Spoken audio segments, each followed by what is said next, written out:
during Karbala and afterwards, which showed to us how low a human being can fall. And so have you ever asked yourself the question, how is it that someone turns into Shimr ibn Dhil Jawshan? How is it that someone can sit and dare to sit on the holy chest of Abi Abdullah al-Hussein? And that is why today I wish to look at different parts of this individual's life. Before Karbala, the history of his parents, the involvement that he had in a number of events, and what he did after Karbala, for us to understand how a person turns into the killer of Imam Hussein salawatullahi wa salamuhu alayhi.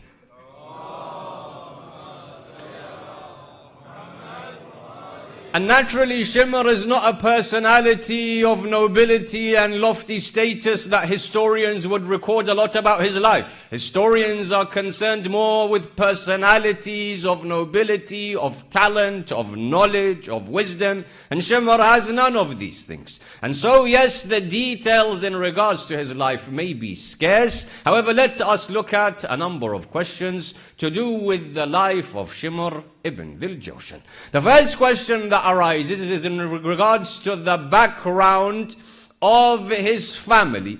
For we are told that even though a lot of details are not known about his father or his mother, history has recorded a certain number of details. The first thing that we understand about his mother is that Sayyid al-Shuhada salamullah alayhim, the 10th of Muharram, indicates to a certain incident that takes place before Shimr is born. For as you know, on the 10th of Muharram, Sayyid al-Shuhada, behind the camps, behind the Mukhayyam, digs a trench. And the idea behind him digging this trench is that fire can be placed within it, so that none of the enemies can attack the women and children from behind. This was a tactic that would often be used in warfare, that a fire is placed behind the tent so no one can attack the women and children.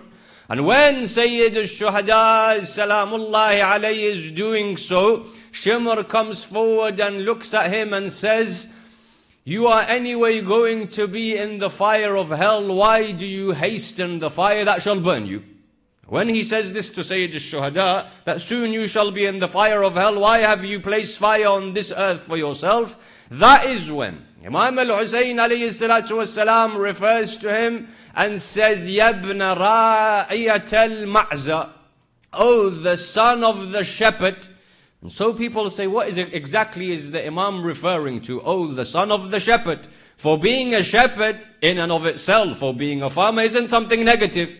And so what is the Imam trying to indicate towards? He's trying to indicate towards this incident. That the mother of Shimr on one occasion is traveling between cities. The father of Shimr ibn Dhil Jawshan is from Ta'if. As she is traveling, there is intense heat in the city. She's in between two locations. And so she sees that there is a shepherd with his sheep farming.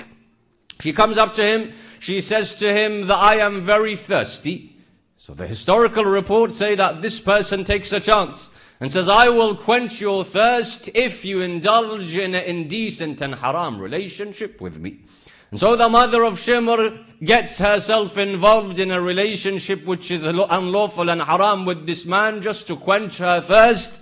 And it is from this that Shimr ibn Dhil Jawshan is born. And so the Imam is highlighting this reality, that a killer of a ma'soom, and he who has enmity against a ma'soom is someone whose birth is unlawful. And the father or mother of the likes of Shimr are those that indulge in haram relationships. That this should be enough to take a person away from haram relationships. That it was the likes of Shimr and his family that would indulge in such. As for his father, we're told that his father, who lives in Ta'if, is not a Muslim until the conquest of Mecca. And in fact, before the conquest of Mecca, in the second year after Hijrah, he meets the Prophet of Islam, Muhammad sallallahu alayhi wa alihi wa sallam.